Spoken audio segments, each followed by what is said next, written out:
સશક્ત નારી મેળામાં મુખ્યમંત્રીએ મહિલા સશક્તિકરણને આપી નવી દિશા। મલુપુર ગામની મહિલા પાસેથી 30,000 રૂપિયાના શર્ટની કરી ખરીદી।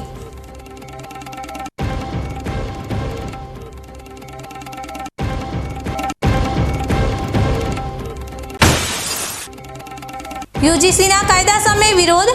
પાલનપુર તેમજ થરાદમાં સ્વર્ણ સમાજે રેલી યોજી કલેક્ટરને આપ્યું આવેદનપત્ર।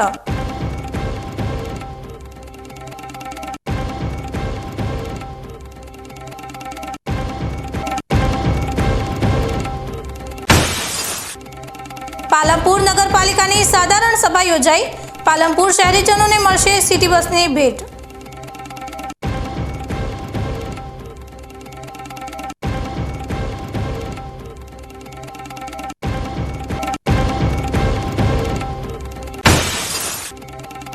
અંબાજી 51 શક્તિપીઠ પરિક્રમાનો પ્રારંભ।